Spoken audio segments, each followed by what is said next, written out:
ಎಲ್ಲರಿಗೂ ನಮಸ್ಕಾರ. ಇವತ್ತು ನಾನು ನಿಮಗೆ ಭಟ್ಕಲ್ ಟ್ರಿಪ್ ಪ್ಲ್ಯಾನನ್ನು ಕಂಪ್ಲೀಟ್ ಆಗಿ ತಿಳಿಸ್ಕೊಡ್ತೀನಿ.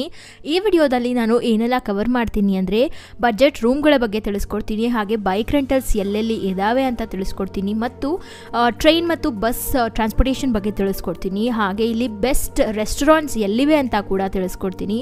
ಹಾಗೆ 3 ದಿವಸದಲ್ಲಿ 14 ಪ್ಲೇಸಸನ್ನು ಕವರ್ ಮಾಡಬಹುದು. ಇದೆಲ್ಲದರ ಬಗ್ಗೆ ತಿಳಿಸ್ಕೊಡ್ತೀನಿ. ಹಾಗೆ ಈ 14 ಪ್ಲೇಸಸ್ಗಳ ಇಂಪಾರ್ಟೆನ್ಸನ್ನು ಕೂಡ ನಾನು ಈ ವಿಡಿಯೋದಲ್ಲಿ ಕವರ್ ಮಾಡ್ತಾ ಇದ್ದೀನಿ. ಮತ್ತು ಭಟ್ಕಲಕ್ಕೆ ಹೋಗಲಿಕ್ಕೆ ಬೆಸ್ಟ್ ಟೈಮ್ ಯಾವುದು ಅಂತ ನೀವು ಕೇಳ್ತೀರಾ ಅಂದರೆ ಅದ್ರ ಬಗ್ಗೆ ಕೂಡ ನಾನು ಈ ವಿಡಿಯೋದಲ್ಲಿ ಕವರ್ ಮಾಡ್ತೀನಿ. ಆದ್ದರಿಂದ ಈ ವಿಡಿಯೋ ತುಂಬಾ ಇನ್ಫಾರ್ಮೇಟಿವ್ ಆಗಲಿದೆ. ಸೊ ಇದನ್ನು ನಿಮ್ಮ ಫ್ರೆಂಡ್ಸ್ ಆ್ಯಂಡ್ ಫ್ಯಾಮಿಲಿಗೆ ಶೇರ್ ಮಾಡಲಿಕ್ಕೆ ಮಿಸ್ ಮಾಡಬೇಡಿ. ಮೊದಲನೇದಾಗಿ ಭಟ್ಕಲಕ್ಕೆ ಬೆಂಗಳೂರಿಂದ 450 ಕಿಲೋಮೀಟರ್ಗಳಷ್ಟು ಆಗುತ್ತೆ. ಇಲ್ಲಿಗೆ ನಿಮ್ಮ ಓನ್ ಗಾಡಿಗಳ ಮೂಲಕ ಆರಾಮಾಗಿ ರೀಚ್ ಆಗಬಹುದು. ಅಕಸ್ಮಾತ್ ನೀವೇನಾದರೂ ಟ್ರೈನ್ ಮೂಲಕ ರೀಚ್ ಆಗಬೇಕು ಅಂತ ಅಂದ್ಕೊಂಡಿದ್ರೆ ನೀವು ಯಶವಂತಪುರ ಜಂಕ್ಷನ್ ರೈಲ್ವೆ ಸ್ಟೇಷನ್ಗೆ ಹೋಗಿ ಅಲ್ಲಿಂದ ಪಂಚಗಂಗಾ SF ಎಕ್ಸ್ಪ್ರೆಸ್ಗೆ ನೀವು ಹತ್ಕೊಂಡ್ರೆ ಡೈರೆಕ್ಟ್ ಭಟ್ಕಲಕ್ಕೆ ಹೋಗಿ ಬಿಡ್ತಾರೆ. ಅಥವಾ ನೀವು ಮೆಜೆಸ್ಟಿಕ್ ರೈಲ್ವೆ ಸ್ಟೇಷನ್ಗೆ ಹೋಗಿ ಅಲ್ಲಿಂದ ಮುರುಡೇಶ್ವರ ಎಕ್ಸ್ಪ್ರೆಸ್ಸಿಗೆ ಹತ್ಕೊಂಡ್ರೆ ಡೈರೆಕ್ಟ್ ಟ್ರೈನ್ಗಳು ಹೋಗ್ತಾನೆ ಇರ್ತವೆ. ಇದು ನಿಮಗೆ ಟೈಮಿಂಗ್ಸು ಎಷ್ಟೊತ್ತಿಗೆ ಟ್ರೈನ್ ಬರುತ್ತೆ, ಹಾಗೆ ನೆಕ್ಸ್ಟ್ ಟ್ರೈನ್ ಎಷ್ಟೊತ್ತಿಗೆ ಎಕ್ಸ್ಪೆಕ್ಟ್ ಮಾಡಬಹುದು ಅಂತ ಎಲ್ಲ ತಿಳ್ಕೊಳ್ಬೇಕು ಅಂದರೆ ನಾನು ಹಿಂದಿನ ವಿಡಿಯೋದಲ್ಲಿ ಅದನ್ನು ಹೇಳಿದ್ದೀನಿ. ಅದನ್ನು ನಾವು ಗೂಗಲ್ ಮ್ಯಾಪ್ಸಲ್ಲೇ ನೋಡಬಹುದು.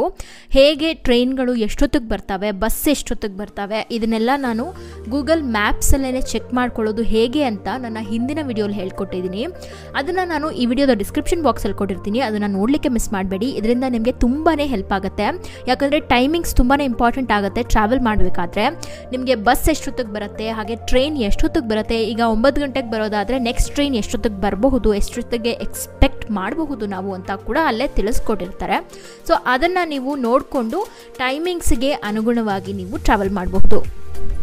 ನೀವು ಒಂದು ದಿನ ಮುಂಚೆನೇ ಟ್ರಾವೆಲಿಂಗ್ನ ಸ್ಟಾರ್ಟ್ ಮಾಡಿಬಿಟ್ರೆ ಒಳ್ಳೆಯದು. ಯಾಕಂದರೆ ರಾತ್ರಿ ನೀವು ಟ್ರಾವೆಲಿಂಗ್ ಇಡೀ ಮುಗಿಸಿರ್ತೀರಾ, ಬೆಳಗ್ಗೆ ಹೋಗಿ ಭಟ್ಕಲಲ್ಲಿ ರೀಚ್ ಆಗ್ತೀರಾ. ಸೊ ಆಗ ನಿಮ್ಮ ಟ್ರಿಪ್ಪನ್ನು ಸ್ಟಾರ್ಟ್ ಮಾಡ್ಕೊಳ್ಬಹುದು. ಬೈಕ್ ರೆಂಟಲ್ಸ್ ಬಗ್ಗೆ ಹೇಳೋದಾದರೆ ಭಟ್ಕಲದಲ್ಲೇ ಎಕ್ಸಾಕ್ಟಾಗಿ ನಿಮಗೆ ಬೈಕ್ ರೆಂಟಲ್ಸ್ ಸಿಗೋದಿಲ್ಲ. ಬೈಕ್ಗಳಲ್ಲಿ ಅವೈಲೇಬಲ್ ಇರೋದಿಲ್ಲ ನಿಮಗೆ ರೆಂಟ್ ಕೊಡಲಿಕ್ಕೆ. ಅದಕ್ಕೆ ನೀವು ಭಟ್ಕಲದಿಂದ ಮುರುಡೇಶ್ವರಕ್ಕೆ ಹೋಗಬೇಕಾಗತ್ತೆ. ಸೊ ಭಟ್ಕಲದಿಂದ ಮುರುಡೇಶ್ವರಕ್ಕೆ 12 ಕಿಲೋಮೀಟರ್ಗಳಾಗುತ್ತೆ. ಮುರುಡೇಶ್ವರಕ್ಕೆ ಹೋಗಿ ನೀವು ಅಲ್ಲಿ ಬೈಕನ್ನು ರೆಂಟಿಗೆ ತೊಗೊಂಡು ವಾಪಸ್ ಬರಬಹುದು. ಒಂದು 3 to 4 ಡೇಸ್ ನೀವು ಬೈಕನ್ನು ರೆಂಟಿಗೆ ತೊಗೊಂಡ್ಬಿಟ್ರೆ ನೀವು ಆರಾಮಾಗಿ ಭಟ್ಕಲದಲ್ಲೇ ಹೆಂಗಿದ್ರು ಸ್ಟೇ ಮಾಡಿರ್ತೀರ. ಸೊ ಅಲ್ಲೇ ನೀವು ಪಾರ್ಕಿಂಗ್ ಮಾಡಿಕೊಂಡು ಅಲ್ಲೇ ಇಟ್ಕೊಳ್ಬಹುದು. ಮುರುಡೇಶ್ವರದಲ್ಲಿ ನಿಮಗೆ ಭೈರವ ಬೈಕ್ ರೆಂಟಲ್ ಅಂತ ಸಿಗುತ್ತೆ. ಇದು ಮುರುಡೇಶ್ವರದಿಂದ ಕೇವಲ 350 ಮೀಟರ್ ದೂರದಲ್ಲಿದೆ. ಮತ್ತೊಂದು bike rentals Aryan bike rentals ಅಂತ ಇದೆ. ಇದು ಮುರುಡೇಶ್ವರದಿಂದ 550 ಮೀಟರ್ಸ್ ಆಗುತ್ತೆ. ಇಲ್ಲೆಲ್ಲ ಪರ್ ಡೇ 500ರಿಂದ 600 ರೂಪಾಯಿನ ಚಾರ್ಜ್ ಮಾಡ್ತಾರೆ. ಆದಷ್ಟು ನೀವು 3ರಿಂದ 4 ದಿನ ತಗೊಳ್ತಾ ಇದ್ದೀರಾ ಅಂದರೆ ಕಡಿಮೆ ಮಾಡಿ. ಸೊ ಈಗ ಭಟ್ಕಲದಲ್ಲಿ ಮೊದಲನೇ ದಿವಸ ಭಟ್ಕಲದಿಂದ 3.5 ಕಿಲೋಮೀಟರ್ಗಳಷ್ಟು ದೂರ ಇರುವಂತಹ ಜಾಲಿ ಬೀಚ್ಗೆ ರೀಚ್ ಆಗಿ. ಇಲ್ಲಂತೂ ಸೂರ್ಯ ಉದಯ ಆಗೋದನ್ನು ನೋಡಲಿಕ್ಕೆ 2 ಕಣ್ಣು ಸಾಲೋದಿಲ್ಲ. ಅಷ್ಟು ಅದ್ಭುತವಾದ ದೃಶ್ಯಾವಳಿಗಳು ಇಲ್ಲಿ ನಿಮಗೆ ಕಾಣಲು ಸಿಗುತ್ತೆ.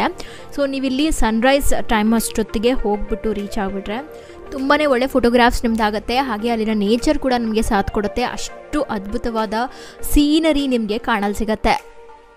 ಈ ಬೀಚಲ್ಲಿ ಸಾಕಷ್ಟು ಸಮಯನ ಕಳೆದಾದ ಮೇಲೆ ಇಲ್ಲಿಂದ 5 ಕಿಲೋಮೀಟರ್ಗಳಷ್ಟು ದೂರ ಇರುವಂತಹ ಕರಿಕಲ್ ಬೀಚ್ಗೆ ರೀಚ್ ಆಗಿ. ಈ ಬೀಚ್ ಅಂತೂ ಕಡಲ ತೀರದ ಪ್ರವಾಸಿಗರಿಗೆ ಕರಾವಳಿಯ ಸೌಂದರ್ಯವನ್ನು ನೆನೆಯಲು ಸಾಕಷ್ಟು ಸ್ಥಳಾವಕಾಶವನ್ನು ಮಾಡಿಕೊಡುತ್ತೆ. ಈ ಬೀಚಲ್ಲಂತೂ ನಾವು ಮೃದುವಾದ ಚಿನ್ನದ ಮರಳನ್ನು ಕಾಣಬಹುದು. ಇದರಿಂದ ಅಂತೂ ಪ್ರಶಾಂತ ಮತ್ತು ಆಹ್ವಾನಿಸುವ ವಾತಾವರಣವನ್ನು ಸೃಷ್ಟಿಸುತ್ತೆ. ಇಲ್ಲಿ ನಿಮ್ಮ ಫ್ರೆಂಡ್ಸ್ ಆ್ಯಂಡ್ ಫ್ಯಾಮಿಲಿ ಜೊತೆ ಸಾಕಷ್ಟು ಸಮಯವನ್ನು ಕಳೆದಾದ ಮೇಲೆ ಇಲ್ಲಿಂದ 6 ಕಿಲೋಮೀಟರ್ಗಳಷ್ಟು ದೂರ ಹೋದರೆ ನಿಮಗೆ ಅತ್ಯಂತ ಪ್ರಾಚೀನ ದೇವಾಲಯವಾದ ಶ್ರೀ ಜೋಶಿ ಶಂಕರ ನಾರಾಯಣ ದೇವಸ್ಥಾನ ಸಿಗುತ್ತೆ. ಈ ದೇವಾಲಯವನ್ನು 1546ರಲ್ಲಿ ಕೇತಪೈ ಎಂಬ ಉದ್ಯಮಿಯೊಬ್ಬ ನಿರ್ಮಿಸಿದ್ದು ಅಂತ ಇಲ್ಲಿನ ಶಾಸನಗಳು ಹೇಳ್ತವೆ. ಈ ಜಾಗದಲ್ಲಿನೇ ಅತ್ಯಂತ ಪುರಾತನ ದೇವಾಲಯಗಳಿದ್ದು ಇದನ್ನು ನೋಡ್ಲಿಕ್ಕಂತೂ ಬಹಳ ಸುಂದರವಾಗಿ ಕಾಣ್ತವೆ. ಚೋಳರು, ಹೊಯ್ಸಳರು, ವಿಜಯನಗರ ಸಾಮ್ರಾಜ್ಯ, ಕೆಳದಿ ದೊರೆಗಳು, ಟಿಪ್ಪು ಸುಲ್ತಾನ್ ಮತ್ತು ಬ್ರಿಟಿಷರು ಆಳ್ವಿಕೆ ನಡೆಸಿದ ಭಟ್ಕಳವು ಕರಾವಳಿಯಲ್ಲಿನ ಅತ್ಯಂತ ಪ್ರಮುಖವಾದ ಪಟ್ಟಣವಾಗಿದೆ. ಹಾಗೆ ಇಲ್ಲಿ ನಾವು ಇನ್ನಷ್ಟು ದೇವಾಲಯಗಳನ್ನು ಕಾಣಬಹುದು. ಅದನ್ನಂತೂ 16ನೇ ಶತಮಾನದಲ್ಲಿ ನಿರ್ಮಿಸಲಾಗಿದೆ ಅಂತ ಹೇಳಲಾಗುತ್ತೆ. ಹಾಗೆ ಇಲ್ಲೇ ಪಕ್ಕದಲ್ಲೇ 30 ಮೀಟರ್ಗಳಷ್ಟು ನೀವು ನಡೆದ್ರೆ ನಿಮಗೆ ಪ್ರಾಚೀನವಾದ ಶ್ರೀ ಕೇತಪೈ ನಾರಾಯಣ ದೇವಸ್ಥಾನ ಕೂಡ ಸಿಗುತ್ತೆ. ಹಾಗೆ ಇಲ್ಲೇ ಪಕ್ಕದಲ್ಲಿ 190 ಮೀಟರ್ಗಳಷ್ಟು ನಡೆದ್ರೆ ನೀವು ಪ್ರಾಚೀನವಾದ ಶ್ರೀ ಸಂತಪ್ಪ ನಾಯಕ ದೇವಾಲಯ ಕೂಡ ನಿಮಗೆ ಸಿಗುತ್ತೆ. ಹಾಗೆ ಇಲ್ಲಿಂದ 300 ಮೀಟರ್ಗಳಷ್ಟು ಮುಂದೆ ಹೋದರೆ ನಿಮಗೆ ಪ್ರಾಚೀನವಾದ ಶ್ರೀ ಲಕ್ಷ್ಮೀ ನರಸಿಂಹಸ್ವಾಮಿಯ ದೇವಾಲಯ ಕೂಡ ಕಾಣಲು ಸಿಗುತ್ತೆ. ಇವಿಷ್ಟು ದೇವಾಲಯಗಳು ಅಲ್ಲೇ ಪಕ್ಕದಲ್ಲೇ ನಿಮಗೆ ಸಿಗೋದ್ರಿಂದ ಆರಾಮಾಗಿ ನೀವು ಬೇಗನೆ ಎಲ್ಲ ಟೆಂಪಲ್ಸ್ ಅನ್ನು ಕವರ್ ಮಾಡಿಬಿಡಬಹುದು. ಇವಿಷ್ಟು ದೇವಾಲಯಗಳಂತೂ ಇಲ್ಲಿನ ಅತ್ಯಂತ ಪ್ರಾಚೀನ ದೇವಾಲಯಗಳು ಅಂತಾನೆ ಕರೆಯಲ್ಪಡುತ್ತೆ. ಇಲ್ಲಂತೂ ನಾವು ಅದ್ಭುತವಾದ ಶಿಲ್ಪಕಲೆಗಳನ್ನು ಕೂಡ ಕಾಣಬಹುದು. ಇಲ್ಲಿಗೆ ನಿಮ್ಮ ಮೊದಲನೇ ದಿನದ ಪ್ರವಾಸ ಮುಗಿಯುತ್ತೆ. ಇಲ್ಲಿಂದ ನೀವು ನಿಮ್ಮ ರೂಮ್ಸ್ಗೆ ಹೋಗಿ ರೆಸ್ಟ್ ಮಾಡಬಹುದು. 2ನೇ ದಿವಸ ಬೆಳಗ್ಗೆ ನೀವು ಭಟ್ಕಳದಿಂದ 3.5 ಕಿಲೋಮೀಟರ್ಗಳಷ್ಟು ದೂರ ಇರುವಂತಹ ಕಡವಿನಕಟ್ಟೆ ಡ್ಯಾಮ್ಗೆ ರೀಚ್ ಆಗಿ. ವೆಂಕಟಾಪುರ ನದಿಗೆ ಅಡ್ಡಲಾಗಿ ಕಟ್ಟಲಾದ ಕಡವಿನಕಟ್ಟೆ ಡ್ಯಾಮ್ ಅಂತೂ ಭಟ್ಕಳಕ್ಕೆ ನೀರು ಸರಬರಾಜು ಮಾಡುವ ಪ್ರಮುಖ ಮೂಲಗಳಲ್ಲಿ ಒಂದು. ವರ್ಷವಿಡೀ ನೀರು ಉಳಿಬೇಕು ಅಂದರೆ ಸೀಸನ್ ಎಂಡಿನ ಮಳೆ ಅಂತೂ ಬಹಳ ಮುಖ್ಯ ಆಗುತ್ತೆ ಇಲ್ಲಿ. ಹಾಗೆ ಇಲ್ಲಕ್ಕೆ ಹೋದಾಗ ನೀವು ಈಜ್ಲಿಕ್ಕೆಲ್ಲ ಹೋಗಬೇಡಿ, ಯಾಕಂದರೆ ತುಂಬಾ ಅಪಾಯ ಇರುತ್ತೆ. ಇಲ್ಲಿ ಜಾರತ್ತೆ ಕೂಡ. ಹಾಗೆ ನೀರು ಎಷ್ಟು ಆಳ ಇರುತ್ತೆ ಅಂತ ನಮಗೆ ಗೊತ್ತಿರೋದಿಲ್ಲ. ಸ್ವಲ್ಪ ಸುಮ್ಮನೆ ಹಾಗೆ ನಿಂತ್ಕೊಂಡು ನೀವು ಬರಬಹುದು. ಇಲ್ಲಿ ನಿಂತು ನೋಡುವ ಪ್ರಕೃತಿ ಅಂತೂ ತುಂಬಾ ಸುಂದರ. ಅಕ್ಕಪಕ್ಕ ಎಲ್ಲ ನಿಮಗೆ ಹಚ್ಚ ಹಸಿರು ಕಾಣಿಸ್ತಾ ಇರುತ್ತೆ. ಆರಾಮಾಗಿ ನಿಮ್ಮ ಫ್ರೆಂಡ್ಸ್ ಆ್ಯಂಡ್ ಫ್ಯಾಮಿಲಿ ಜೊತೆ ಇಲ್ಲಿ ಟೈಮ್ ಸ್ಪೆಂಡ್ ಮಾಡಬಹುದು. ಭಟ್ಕಳದಲ್ಲಂತೂ ಪ್ರಾಚೀನ ದೇವಾಲಯಗಳು, ಕಡಲ ತೀರಗಳು, ಹಾಗೆ ಜಲಪಾತಗಳು ಮತ್ತು ಮೋಡಿ ಮಾಡುವ ಸ್ಥಳಗಳು ಅದೆಷ್ಟೋ ಇವೆ. ಅದಕ್ಕೆ ನೀವು ಲೈಫ್ ಟೈಮಲ್ಲಿ ಒಂದು ಸರ್ತಿ ಆದರೂ ಭಟ್ಕಳಕ್ಕೆ ಭೇಟಿ ನೀಡಲೇಬೇಕು. ಈಗ ಕಡವಿನಕಟ್ಟೆ ಡ್ಯಾಮನ್ನು ನೋಡಾದ್ಮೇಲೆ ನೀವು ಇಲ್ಲಿಂದ 4 ಕಿಲೋಮೀಟರ್ಗಳಷ್ಟು ದೂರ ಹೋದರೆ ನಿಮಗೆ ಕನ್ನೆಗುಂಡಿ ಜಲಪಾತ ಸಿಗುತ್ತೆ. ಈ ಜಲಪಾತ ನೋಡ್ಲಿಕ್ಕಂತೂ ನೀವು ದಟ್ಟವಾದ ಕಾಡಿನ ನಡುವೆ ನಡ್ಕೊಂಡು ಹೋಗಬೇಕಾಗತ್ತೆ. ಈ ಜಲಪಾತವನ್ನ ಗಾಂಧಿ ಜಲಪಾತ ಅಂತ ಕೂಡ ಕರೀತಾರೆ. ಭಟ್ಕಳ ತಾಲೂಕು ಅನೇಕ ಪ್ರಕೃತಿ ಸೌಂದರ್ಯದಿಂದ ಕೂಡಿದ್ದು ಇಲ್ಲಿನ ಪ್ರೇಕ್ಷಣೀಯ ಸ್ಥಳಗಳು ಪ್ರವಾಸಿಗರನ್ನ ಕೈಬೀಸಿ ಕರೆಯುತ್ತೆ. ಪಶ್ಚಿಮದಲ್ಲಿ ಅರಬ್ಬಿ ಸಮುದ್ರ, ಪೂರ್ವದಲ್ಲಿ ಗುಡ್ಡ ಬೆಟ್ಟಗಳು, ಮಧ್ಯದಲ್ಲಿ ಅನೇಕ ನದಿ ತೊರೆಗಳು ಹರಿತಾ ಇರ್ತವೆ. ಅವುಗಳಲ್ಲಿ ಅನೇಕ ಪ್ರೇಕ್ಷಣೀಯ ಸ್ಥಳಗಳು ಎಲೆಮರೆಯ ಕಾಯಿಯಂತೆಯೇ ಇವೆ. ಅವುಗಳಲ್ಲಿ ಕೆನ್ನೆಗುಂಡಿ ಜಲಪಾತ ಕೂಡ ಒಂದಾಗಿದೆ. ಈ ಜಲಪಾತದ ಬಗ್ಗೆ ಸಾಕಷ್ಟು ಜನರಿಗೆ ಗೊತ್ತಿರೋದಿಲ್ಲ. ಇದು ಒಂದು ಆಫ್ ಬೀಟ್ ಮತ್ತು ಅನ್ಎಕ್ಸ್ಪ್ಲೋರ್ಡ್ ಜೆಮ್ ಆಗಿದೆ. ಮಳೆಗಾಲದಲ್ಲಂತೂ ಈ ಜಲಪಾತ ತುಂಬಾನೇ ರಭಸವಾಗಿ ಹರಿಯುತ್ತೆ. ಹಾಗೆ ಬೇಸಿಗೆಯ ಕಾಲದಲ್ಲೂ ಕೂಡ ಇಲ್ಲಿ ನೀರು ಹರಿಯೋದು ವಿಶೇಷ. ಇಲ್ಲಿನ ಜಲಧಾರೆಯ ಕೆಳಗೆ ತಲೆ ಒಡ್ಡಿದ್ರೆ ಸಾಕು ಮತ್ತೆ ಈ ಸ್ಥಳಕ್ಕೆ ಬರಬೇಕು ಅಂತ ಅನ್ಸುತ್ತೆ. ಈ ಜಲಪಾತಕ್ಕೆ ರೀಚ್ ಆಗಬೇಕು ಅಂದ್ರೇ ಸ್ವಲ್ಪ ಟ್ರೆಕ್ಕಿಂಗ್ ಮಾಡಬೇಕು ನಾವು. ಹಾಗೆ ಇದು ಸ್ವಲ್ಪ ಕಷ್ಟದ ಟ್ರೆಕ್ಕಿಂಗ್ ಅಂತಾನೆ ಹೇಳಬಹುದು. ಇಳಿಜಾರುಗಳು ಜಾಸ್ತಿ ಇರ್ತವೆ, ನೀವು ಹುಷಾರಾಗಿ ಹೋಗಬೇಕು. ಇಲ್ಲಂತೂ ನೀವು ಗ್ರಿಪ್ ಆಗಿರುವಂತಹ ಟ್ರೆಕ್ಕಿಂಗ್ ಶೂಸನ್ನು ಹಾಕ್ಕೊಂಡು ಹೋಗೋದು ಬಹಳ ಮುಖ್ಯವಾಗುತ್ತೆ. ಈ ಜಲಪಾತವನ್ನು ನೋಡಾದ್ಮೇಲೆ ಇಲ್ಲಿಂದ 12 ಕಿಲೋಮೀಟರ್ಗಳಷ್ಟು ದೂರ ಹೋದರೆ ನಿಮಗೆ ಟೈಗರ್ ಜಲಪಾತ ಸಿಗುತ್ತೆ. ಈ ಜಲಪಾತಕ್ಕೆ ಹತ್ತಿರ ಹೋಗ್ತಾ ಇರೋ ಹಾಗೆ ನಿಮಗೆ ಕಾರ್ಗಳು ಅಷ್ಟು ಅಲ್ಲಿ ರೀಚ್ ಆಗೋದು ಕಷ್ಟ ಆಗುತ್ತೆ, ಯಾಕಂದರೆ ರೋಡ್ಗಳು ಅಷ್ಟು ಚೆನ್ನಾಗಿಲ್ಲ ಅಲ್ಲಿ. ಸೊ ಅದಕ್ಕೆ ನೀವು ಹಿಂದೆನೇ ಕಾರನ್ನು ಪಾರ್ಕಿಂಗ್ ಮಾಡಿ ಸ್ವಲ್ಪ ದೂರ ಇದೆ ಅನ್ನೋವಾಗೇ ನೀವು ಅಲ್ಲಿಂದ ನಡ್ಕೊಂಡು ಹೋಗ್ಬಿಡಿ ಜಲಪಾತದವರೆಗೂ. ಹಾಗೆ ಇಲ್ಲಿ ಈ ಫಾಲ್ಸು ನಿಮಗೆ ಸೀಸನಲ್ಲಿ ಮಾತ್ರ ಈ ಫಾಲ್ಸ್ ಕಾಣಕ್ಕೆ ಸಿಗೋದು. ಅಂದರೆ ಮಳೆಗಾಲದಲ್ಲಿ ಹೋಗಬಹುದು, ಅಥವಾ ಮಳೆಗಾಲ ಆದ ಒಂದು 2 ತಿಂಗಳು ಅಥವಾ 1 ತಿಂಗಳಾದಮೇಲೆ ನೀವು ಇಲ್ಲಿಗೆ ವಿಸಿಟ್ ಮಾಡೋದು ಉತ್ತಮ. ಯಾಕಂದರೆ ಆಗ ಫಾಲ್ಸ್ ನಿಮಗೆ ಕಾಣುತ್ತೆ. ಇಲ್ಲ ಅಂದರೆ ನಿಮಗೆ ಫಾಲ್ಸ್ ಅಂತೂ ಒಂಚೂರು ಕಾಣೋದಿಲ್ಲ. ಜಸ್ಟ್ ಇಲ್ಲಿ ಗ್ರೀನರಿನ ನೀವು ಕಾಣಬಹುದು, ಹಚ್ಚ ಹಸಿರಾದ ನೇಚರನ್ನು ಎಂಜಾಯ್ ಮಾಡಬಹುದು. ಈ ಜಲಪಾತವನ್ನು ನೋಡಾದ್ಮೇಲೆ ಇಲ್ಲಿಂದ 43 ಕಿಲೋಮೀಟರ್ಗಳಷ್ಟು ದೂರ ಹೋದರೆ ನಿಮಗೆ ಶ್ರೀ ಭೀಮೇಶ್ವರ ದೇವಾಲಯ ಮತ್ತು ಜಲಪಾತ ಕಾಣಲಿಕ್ಕೆ ಸಿಗುತ್ತೆ. ಈ ಭೀಮೇಶ್ವರ ದೇವಾಲಯ ಮತ್ತು ಜಲಪಾತದ ವೈಭವವನ್ನು ನಾವು ಮಾತುಗಳಲ್ಲಿ ವರ್ಣಿಸಲು ಸಾಧ್ಯವಿಲ್ಲ. ಯಾಕಂದರೆ ಪ್ರಕೃತಿಯ ಸುಂದರ ತಾಣದ ನಡುವೆ ಧುಮ್ಮಿಕ್ಕುವ ಭೀಮೇಶ್ವರ ಜಲಪಾತ ಮತ್ತು ಇಲ್ಲಿನ ದೇವಾಲಯ ಅಷ್ಟು ಮೋಡಿ ಮಾಡುತ್ತೆ ನಮಗೆ. ಕಡಿದಾದ ಇಳಿಜಾರು ಹಾದಿಯಲ್ಲಿ ಸುತ್ತಮುತ್ತ ಮರಗಳ ನಡುವೆ ಪಕ್ಷಿಗಳ ಕಲರವ ಕೇಳುತ್ತಾ ಹೆಜ್ಜೆ ಇಡ್ತಾ ಇದ್ದ ಹಾಗೆ ನಿಮಗೆ ತುಂಬ ಒಳ್ಳೆ ಎಕ್ಸ್ಪೀರಿಯನ್ಸ್ ಆಗುತ್ತೆ. ಹಾಗೆ ಇಲ್ಲಿನ ಪ್ರಕೃತಿ ಸೌಂದರ್ಯ ಅಂತೂ ನಿಮಗೆ ಕೈಬೀಸಿ ಕರೀತಾ ಇರುತ್ತೆ. ಇಲ್ಲಿನ ಬೃಹದಾಕಾರದ ಬಂಡೆಗಳು ನಿಮ್ಮನ್ನು ಸ್ವಾಗತಿಸುತ್ತೆ. ಜಲಪಾತವಾಗಿ ಧುಮ್ಮಿಕ್ಕೋ ಸರಳ ಹೊಳೆ ಜುಳು ಜುಳು ಅನ್ನುತ್ತಾ ನಿಮ್ಮ ಕಾಲ ಬುಡದಲ್ಲೇ ಸೇತುವೆಯಡಿಗೆ ಹರಿದು ಹೋಗ್ತಾ ಇರತ್ತೆ. ಇಲ್ಲಿಯ ಸ್ಥಳ ಪುರಾಣದ ಪ್ರಕಾರ ದ್ವಾಪರ ಯುಗದಲ್ಲಿ ಪಾಂಡವರು ವನವಾಸದ ಸಮಯದಲ್ಲಿ ಇಲ್ಲಿಗೆ ಬರ್ತಾರಂತೆ. ಅವರಲ್ಲಿ ಭೀಮ ಕಾಶಿಯಿಂದ ತಂದ ಶಿವಲಿಂಗವನ್ನ ಇಲ್ಲಿ ಪ್ರತಿಷ್ಠಾಪಿಸಲು ಅನುಜ ಧರ್ಮರಾಯನಿಗೆ ಕೊಡ್ತಾನೆ. ಧರ್ಮರಾಯನಿಂದ ಪ್ರತಿಷ್ಠಾಪಿಸಲ್ಪಟ್ಟ ಇಲ್ಲಿನ ಶಿವಲಿಂಗದ ಅಭಿಷೇಕಕ್ಕಾಗಿ ಬೇಕಾದ ನೀರಿಗಾಗಿ ಅರ್ಜುನ ತನ್ನ ಬಾಣವನ್ನ ಹೂಡ್ತಾನೆ. ಆಗ ಆತನ ಬಾಣದಿಂದ ಚಿಮ್ಮಿದ ನೀರ ಝರಿಯೇ ಇಲ್ಲಿನ ಸರಳ ಹೊಳೆ. ಅಂದು ಅವರು ಸ್ಥಾಪಿಸಿದ ದೇವಾಲಯವೇ ಭೀಮೇಶ್ವರ ದೇವಾಲಯ ಎಂದು ನಂಬಲಾಗುತ್ತೆ. ಆಗ ಅವರು ಇಲ್ಲಿ ಶಿವಲಿಂಗವನ್ನು ಪ್ರತಿಷ್ಠಾಪನೆ ಮಾಡಿರಬಹುದು.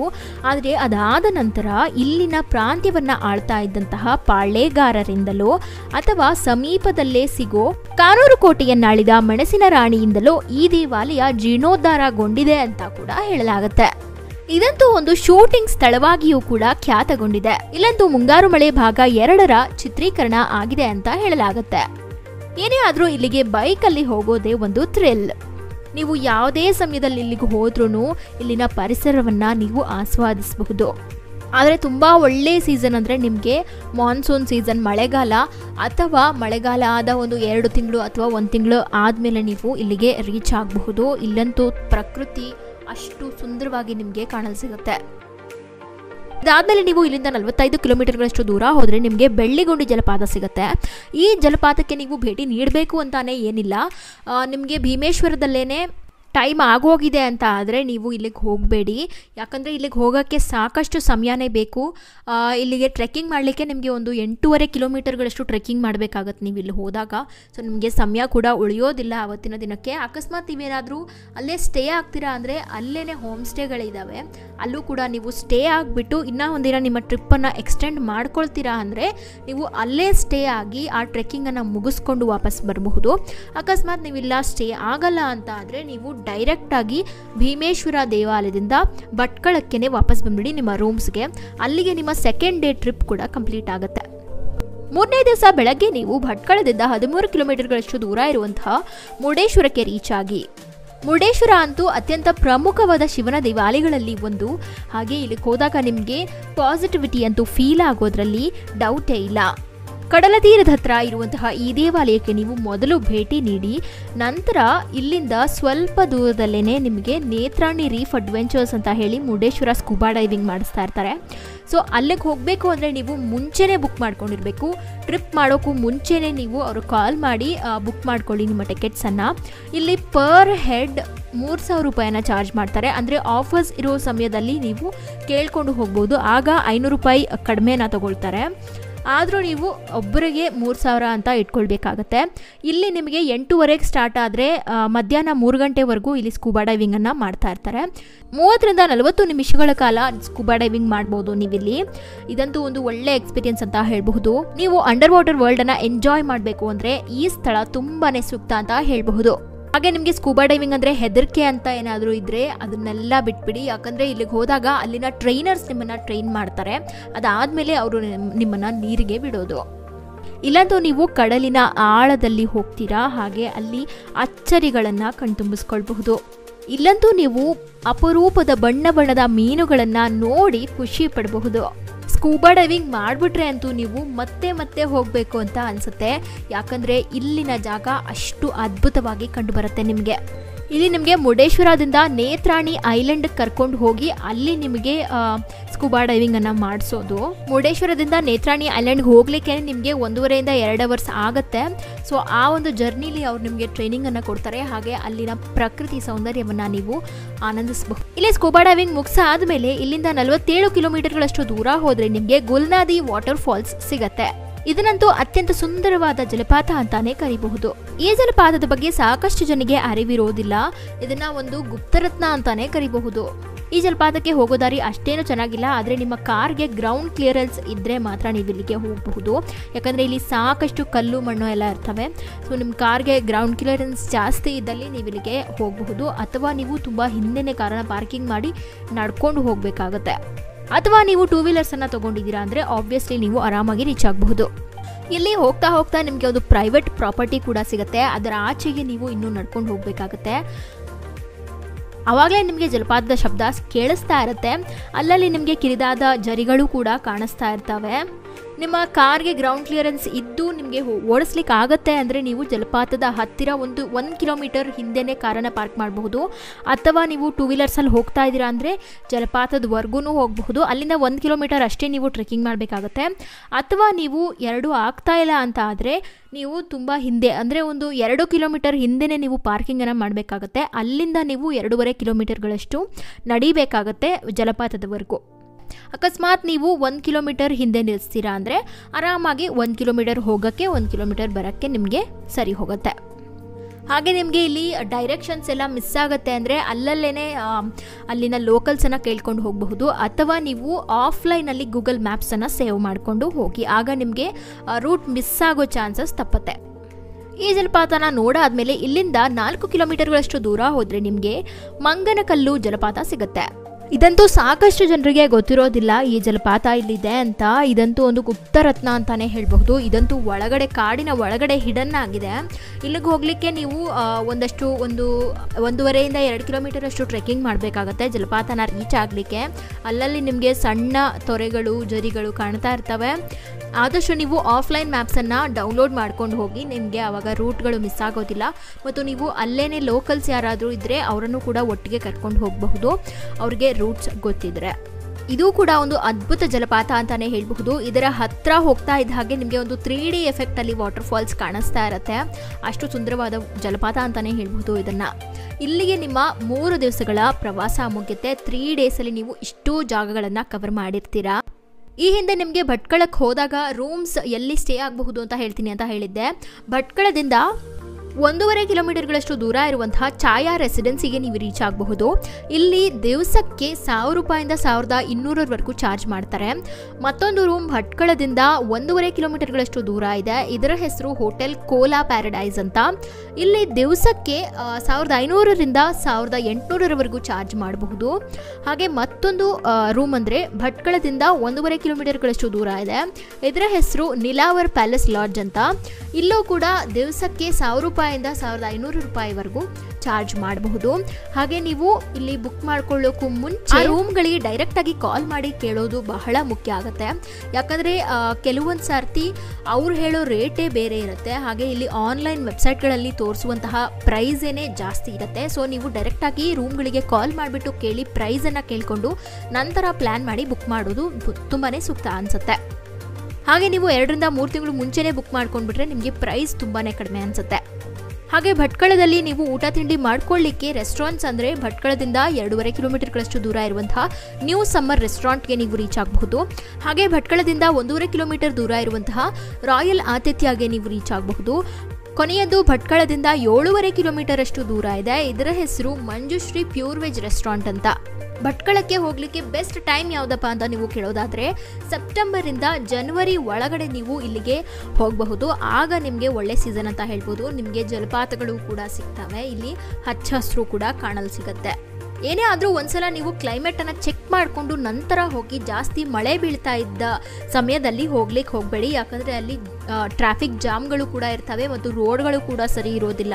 ನೀರಿಂದನೇ ಕಂಪ್ಲೀಟ್ ಆಗಿ ಆವೃತವಾಗಿರುತ್ತೆ. ಸೊ ಇಲ್ಲಿಗೆ ನೀವು 3 ದಿನಗಳಲ್ಲಿ ಇಷ್ಟೆಲ್ಲ ಜಾಗಗಳನ್ನು ನೋಡಿರ್ತೀರಾ. ಐ ಹೋಪ್ ನಿಮಗೆ ಈ ಮಾಹಿತಿಗಳೆಲ್ಲ ಉಪಯುಕ್ತವಾಗಿದೆ ಅಂತ.